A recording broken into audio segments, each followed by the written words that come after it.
বর্তমানে বড় বড় চাকরি করে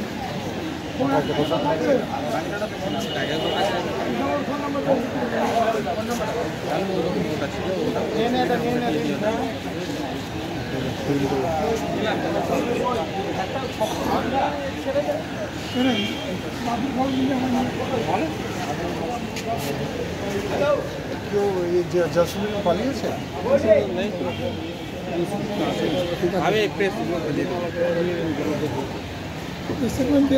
আজকে আমরা এসেছি মালদা জেলা কংগ্রেস থেকে ডেপুটেশন করেছি তিনটা বিষয়ের উপরে। প্রথম ডিএমের কাছে, ডিএম সাহেবের কাছে। প্রথম বিষয় হচ্ছে গঙ্গা ভাঙন মালদা ডিস্ট্রিক্টে। 2 নম্বর বিষয় হচ্ছে ওড়িশার এবং রাজস্থানের আমাদের যে মাইগ্রেন্ট লেবার হকাররা যারা যায় ওদের সমস্যা।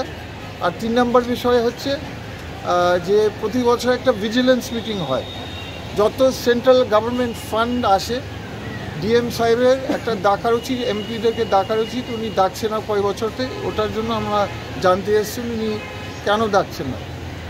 আজকে আমরা প্রথম বিষয়টা তুলেছেন সেটা হচ্ছে ভাঙন এবং বন্যা যে সব জায়গাতে মালদায় চলছে। কালিয়াচক 2, কালিয়াচক 3 ব্লক, আমাদের মানিকচাক, আমাদের রতুয়া, বিভিন্ন জায়গাতে হচ্ছে।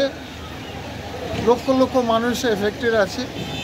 এখানে আমাদের মেন কথা হচ্ছে যে আজকাল যে কাজ করছে কেন্দ্র সরকার, রাজ্য সরকার, সেরকম কাজ অ্যান্টি ইরোশন, মানে ইরোশনকে বাঁধাবার জন্য সেরকম মানুষ কাজ পাচ্ছে না। ওই সিমেন্ট বস্তার কাজ, ওটা খুব কাজ বলা যায় না, ওটা 2 দিনের মধ্যে ওয়াশ অ্যাওয়ে হয়ে যায়।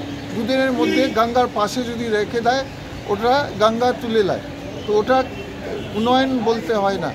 আমরা চাইছি যে যেমন আগে ছিল, যেমন আগে কাজ হতো, আমরা চাইছি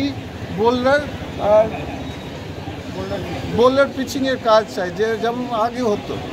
আমাদের ডালুবাবু নিজে 400 কোটি টাকা উনি বিভিন্ন জায়গা মালদা ডিস্ট্রিক্ট বুটনি থেকে ফরাক্কা অবধি উনি এর আগে যখন ইউপিএ সরকার ছিল উনি অনেক টাকা এনেছেন।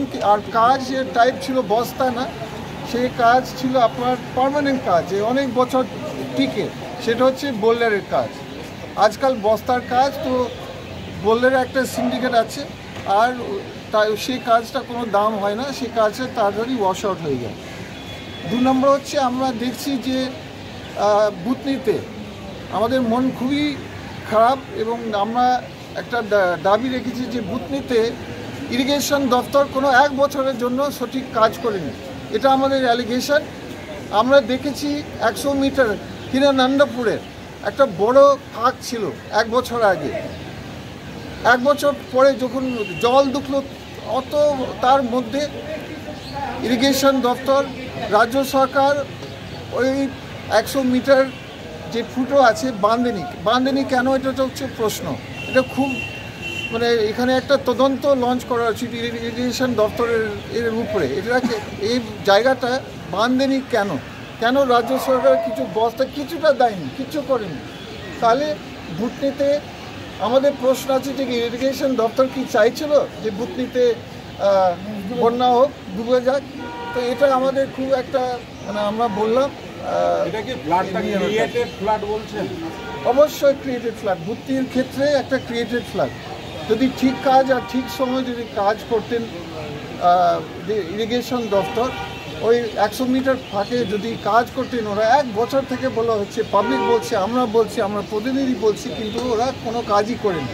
তারপরে কোটি লিটার জল ঢুকেছে, তারপরে ওরা কাজ শুরু করেছে। মানে বন্যার আর ভাঙনের পরে ওরা কাজ শুরু করছে। এটা কীরকম কাজ আমরা বুঝতে পারছি না। তো কী কাজ করছে বিষয় হচ্ছে এগুলো গঙ্গা নিয়ে আমরা বলছি সময়তে কাজ করতে হবে সরকারকে, রাজ্য সরকার, কেন্দ্র সরকার। আর বারবার আমরা বলছি কেন্দ্র সরকারকে একটা দায়িত্ব নিতে হবে, যেহেতু সমস্যাটা মূল কারণ হচ্ছে আমাদের ফারাক্কা বারাজের জন্য গোটা মালদা মুর্শিদাবাদ ঢুকছে। তার জন্য ফারাক্কা এখানে কেন্দ্র সরকারকে দায়িত্ব নিতে হবে এখানে কেন্দ্র সরকার একটা রোল প্লে করতে হবে। 150 কিলোমিটার, যেমন ইউপিএ সরকারের সময় ছিল 40 কিলোমিটার আপস্ট্রিম ভুতনি অবধি, 80 কিলোমিটার ডাউনস্ট্রিম, ওটার রোল আবার টেক ওভার করতে হবে কেন্দ্র সরকার। কিন্তু কেন্দ্র সরকার কিছু করছে না। আমরা আরেকটা জিনিস জানতে চাই, আমরা কেন্দ্র সরকার মন্ত্রীর কাছে একটা বাজেট পেয়েছি যে রাজ্য সরকারকে দেওয়া হয়েছে 1200 কোটি। এই 1200 কোটি হচ্ছে FMBAP 11th plan for West Bengal, গোটা বাংলার জন্য। তো ওটা আমরা জিজ্ঞাসা করলাম ডিএম সাহেবকে যে আমাদের মালদা অ্যান্টি ইরোশন কাজের জন্য, মানে ভাঙনকে রুখার জন্য কত এক্স্যাক্টলি টাকা খরচা হয়েছে ইরোশন অ্যান্টি ইরোশন কাজে, ত্রাণে না। কারণ আমাদের বক্তব্য শুধু ত্রাণ দিলে তো লাভ নেই, ত্রাণ দিলে তো 50 কোটি ত্রাণ দিলে ওটা ওই রকম খরচা না করে আমরা যদি prevention is better then cure, মানে প্রিভেনশন যদি কাজ ইন অ্যাডভান্স যদি করে দেয় তাহলে ভাঙন হবে না, বন্যা হবে না। কিন্তু সরকার এরকম আমরা দেখছি, কেন্দ্র রাজ্য সরকার এই ব্যাপারটা সিরিয়াসলি নিচ্ছে না।